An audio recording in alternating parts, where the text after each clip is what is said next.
এরপর আসেন আল্লাহু আকবার বলে আপনি রুকুতে যান। রুকুতে যে আপনি কি বলেন?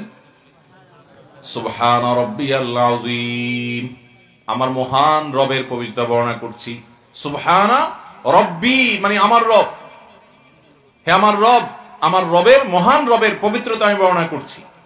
আপনি এটা বারবার বলতে থাকেন, বারবার বলতে থাকেন। রুকুতে আরো তাসবিহ আছে, আমরা জানি না, ওই একটাই ভালো করে পড়া হয় না জন্ম থেকে। নবী করিম সাল্লাল্লাহু আলাইহি ওয়াসাল্লাম রুকুতে কখনো কখনো বলতেন সুবহানাকাল্লাহুম্মা রাব্বানা ওয়া বিহামদিকা আল্লাহুম্মা ফিরলি, হে আল্লাহ আপনার পবিত্রতা বর্ণনা করছি, আপনার পবিত্রতা বর্ণনা করছি, আপনি আমার রব এবং আপনার প্রশংসা করছি, আপনি আমাকে মাফ করে দেন। রুকুর তাসবিহ এটা, আল্লাহর কাছে দোয়াও আছে এখানে। নবী সাল্লাল্লাহু আলাইহি ওয়াসাল্লাম কখনো কখনো এটা পড়তেন, কখনো কখনো পড়তেন সুবহানাল জাবারুতি ওয়াল মালাকুতি ওয়াল কিবরিয়া ওয়াল আযমা। কখনো কখনো নবী সাল্লাল্লাহু আলাইহি ওয়াসাল্লাম আরো দোয়া আছে, আরো তাসবিহ আছে, জিকির আছে যেগুলো রুকুতে পেশ করতেন। তো আমরা একটাই জানি সুবহান রাব্বিয়াল আযীম, এটাও ধীরস্থির ভাবে পড়তে হবে। অনেকে দেখবেন এটা পড়ে কেমনে পড়ে, এমন হুলস্থুল ভাবে পড়ে সুবহান রাব্বিয়াল আযীম, সুবহান রাব্বিয়াল আযীম, সুবহান রাব্বিয়াল আযীম। আপনি কি বলছেন নিজেই আপনি টের পাচ্ছেন না। আল্লাহর প্রশংসা করছেন, আপনি কোন নেতার সামনে গিয়ে, তার অফিসে গিয়ে, এমপি সাহেবের অফিসে গিয়া আপনি যদি এমপি সাহেবকে বলেন এমপি সাহেব আপনার চরিত্র ফুলের মতো পবিত্র, আপনার চরিত্র ফুলের মতো পবিত্র, বলবে কি মাথা ঠিক আছে? আরে আমার প্রশংসা করতেছে, এটা কেন, কোন ধরনের প্রশংসা করতেছে? সুন্দর করে বলো নেতা সাহেবের চরিত্র ফুলের মতো পবিত্র। আপনি আস্তে ধীরে বললে তখন নেতা সাহেব খুশি হবে, ঠিক না? কিন্তু আপনি যদি বলেন যে নেতা সাহেব আপনার চরিত্র ফুলের মতো পবিত্র, আপনার চরিত্র ফুলের মতো পবিত্র, বলবো কি ব্যাপার, পাগল হয়ে গেছে নাকি? এত হুলস্থুল করলে তোমার বলতে বলছে কেনা? ভাইরা আমার, সেখানে রব্বে কারীমের সামনে আমি তাসবিহ নিবেদন করছি, তার পবিত্রতা জ্ঞাপন করছি। আর নেতার চরিত্র ফুলের মতো না গোবরের মতো, ওইটা আপনি নিজেও জানেন না, পাম্পটে দিতেছেন। কিন্তু আপনি আপনার রবের যে প্রশংসা করছেন, সেখানে তো পবিত্রতার ব্যাপারে কোনো সন্দেহ। তাহলে ওই নেতাকে এত সুন্দর করে বলতে পারেন, আপনার রবের সামনে আপনি সুন্দর করে বলতে পারেন না, কি জবাব হবে কিয়ামতের ময়দানে? কয়দিন যে রুকুতে সুবহান রাব্বিয়াল আযীম মহব্বতের সাথে আস্তে আস্তে করেছেন, সুবহান রাব্বিয়াল আযীম, সুবহান রাব্বিয়াল আযীম, সুবহান রাব্বিয়াল আযীম, কয়দিন করেছেন ভাই? চেষ্টা করবো তো ইনশাআল্লাহ, আস্তে আস্তে ধীরস্থিরতার সাথে। নামাজের রাকাতের সংখ্যা বাড়ানোর দরকার নাই ভাই। ফরজ নামাজের পর সুন্নতে মুআক্কাদা নামাজ পড়লেন, নফল পড়তে নাই বা পারলেন, অসুবিধা নাই, কিন্তু ধীরে ধীরে পড়েন। সংখ্যা বাড়ায়া লাভ নাই যদি আপনার কোয়ালিটি নষ্ট হয়। কোয়ালিটি ঠিক রাখেন, আল্লাহ তাআলার কাছে হুলস্থুল মার্কা নামাজের কোনো দাম হবে না। খুব ধীরে ধীরে পড়তে হবে।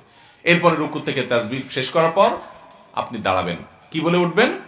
সামি আল্লাহু লিমান হামিদা। এর অর্থ যে আল্লাহর প্রশংসা করে, আল্লাহ কিন্তু এটা শুনতে পান, আল্লাহ সেটা শুনতে পান। সামি আল্লাহু লিমান হামিদা, যে আল্লাহর প্রশংসা করে আল্লাহ তাআলা সেটা শুনতে পান। এটা বলতে বলতে আপনি রুকু থেকে উঠতেছেন, এবং এটা বলে যখন রুকু থেকে উঠলেন, তারপরে আপনি সাথে সাথে আল্লাহর প্রশংসা করে দিচ্ছেন, রব্বানা লাকাল হামদ।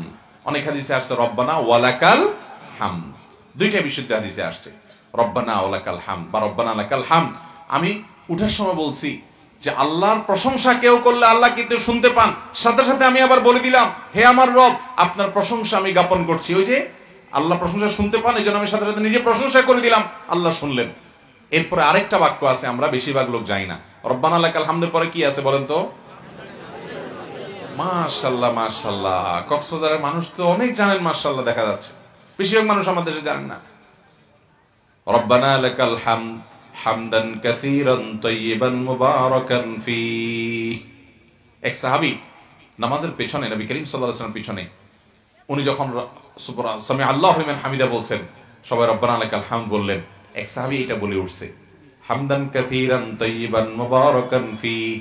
নবী সাল্লাল্লাহু আলাইহি ওয়াসাল্লাম বললেন নামাজের পরে, কে এটা পড়ছো? এখন যিনি পড়ছে উনি আর ভয় কিছু যে আমি ভুল টুল করলাম নি কোনো। তখন নবী করিম সাল্লাল্লাহু আলাইহি ওয়াসাল্লাম বলেছেন যে ভয় ভয় উনি বললেন, ইয়া রাসূলুল্লাহ আমি বলছি কোনো সমস্যা? বললেন না সমস্যা তো না, বরং আল্লাহর ফেরেশতারা এই বাক্যটা বলার পর তারা কাড়াকাড়ি করছিল কে আল্লাহর কাছে এটা নিয়ে জমা দিবে। এত বেশি ফজিলতপূর্ণ মর্যাদাপূর্ণ একটা ইবাদত তুমি করেছো। এই জন্য ভাইরা, রুকু থেকে উঠেই হুলস্থুল করে দৌড় দিবেন না। অনেকে তো এমন ভাবে রুকু সিজদা করে ভাই, হাবভাব এরকম যে বাসায় যদি আসতে আসতে রাস্তাঘাটে দাঁড়ায় দাঁড়ায় সূরা কেরাত গুলো পড়ে ফেলান যাইতো, শুধু মসজিদে আইসা রুকু সিজদা গুলো মেরে দিয়ে চলে যাওয়া যেত, তাহলে সবচেয়ে ভালো হইতো। এটা বোঝা যায় কেমনে জানেন?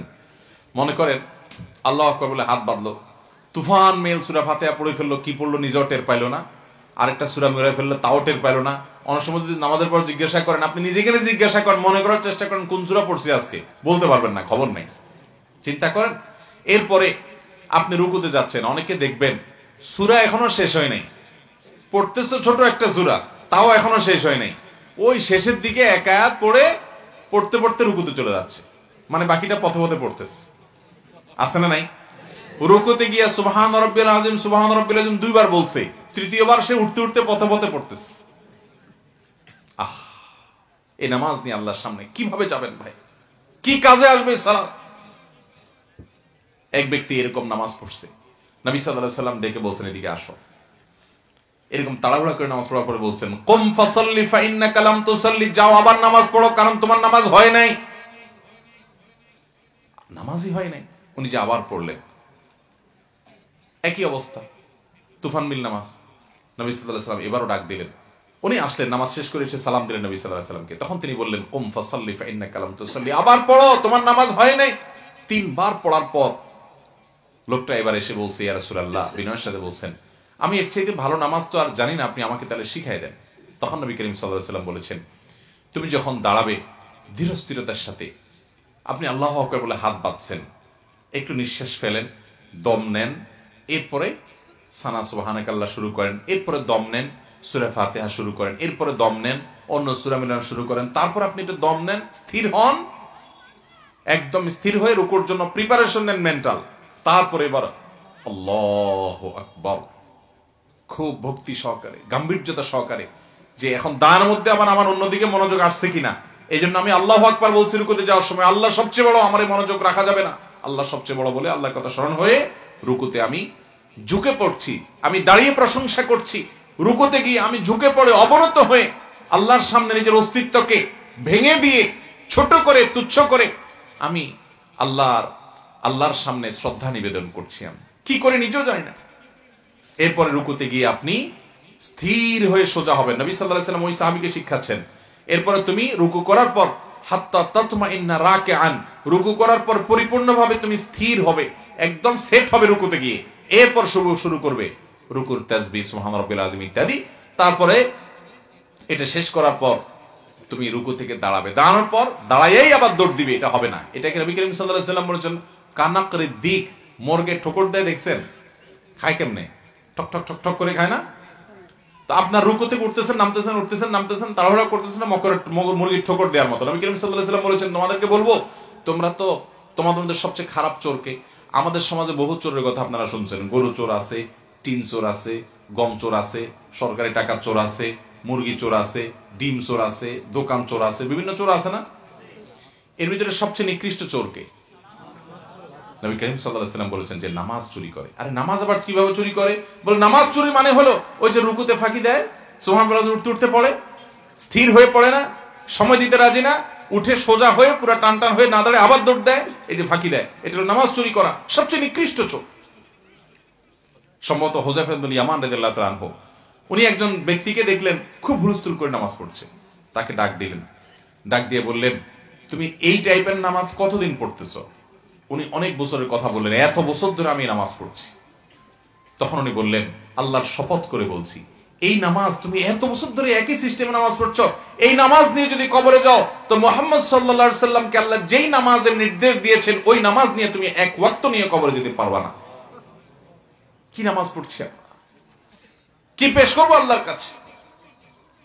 মসজিদে আমি প্রায় সময় তাকায় দেখি ডানে বামে, আমি একটু তাড়াহুড়া স্বভাবের মানুষ, আমার কথাবার্তা একটু তাড়াহুড়া করে বলি, কিন্তু তারপর আমি দেখি যে বেশিরভাগ মুসল্লিরা আমার আগে আগেই নামাজ শেষ। আমার তো স্বভাবটাই তাড়াহুড়া, তারপরও দেখি যে না, আমিও ফেল করে যাই, পারি না। এবং যেদিন আমি একটু তুলনামূলক ভাবে তাড়াহুড়া করে পড়ি, আল্লাহ মাফ করুন, সেদিনও দেখি যে আমি সবার শেষ, মানে আমার আগে সবাই শেষ, মসজিদ খালি। ভাইরা আমার, এই নামাজ নিয়ে আল্লাহর সামনে দাঁড়ানো যাবে না। ওই সাহাবীকে নবী সাল্লাল্লাহু আলাইহি ওয়াসাল্লাম শিখিয়ে দিয়েছেন আস্তে আস্তে করতে হবে। অতএব রুকুতে যাবেন স্থির হয়ে আল্লাহু আকবার, গাম্ভীর্যতার সাথে বলবেন আল্লাহু, বলেন আল্লাহু আকবার, আল্লাহ সবচেয়ে বড়। আপনি রুকুতে যাচ্ছেন এটা বলতে বলতে মানে কি? মানে হলো আমার অন্য কোনো মনোযোগ, ওই যে শুরুতে আল্লাহু আকবার দিয়ে শুরু করছি, কোনো মনোযোগ নাই আমার, সব কিছু বাদ। এখন আল্লাহকে, আল্লাহর বড়ত্বকে স্বীকৃতি দিয়ে আমি আল্লাহর স্মরণের জন্য প্রবেশ করছি। প্রশংসা করলেন, গুণকীর্তন করলেন, তাসবিহ পেশ করলেন, দোয়া পড়লেন, সানা পড়লেন, সূরা মিলাইলেন। এখন আবার এই লম্বা দাঁড়ানোর মধ্যে আবার শয়তান ওই এদিকে সেদিকে আপনার মন নিয়ে গেছে কিনা, আবার নিজেকে স্মরণ করান যে আমি কিন্তু নামাজে আছি, আল্লাহু আকবার। দোকানের দিকে মন গেছে না, দোকান বড় না, ব্যবসা বড় না, রাজনীতি বড় না, দুনিয়া বড় না, স্বামী স্ত্রীর কোনো ইস্যু, দুনিয়ার কোনো ইস্যু বড় না, আল্লাহ সবচেয়ে বড়, এটা বলে আপনি রুকুতে যাচ্ছেন। তাহলে আপনি আবার রিনিউ করলেন আল্লাহর বড়ত্বের কথাকে, রিনিউ করে মনোযোগ দিয়ে রুকুতে গেলেন। এরপর সুবহান রাব্বিয়াল আযীম আস্তে আস্তে পড়েন। ভাইরা আমার, আর আমাদের তো রুকুতে যাইতে দেরি, উঠতে দেরি নাই।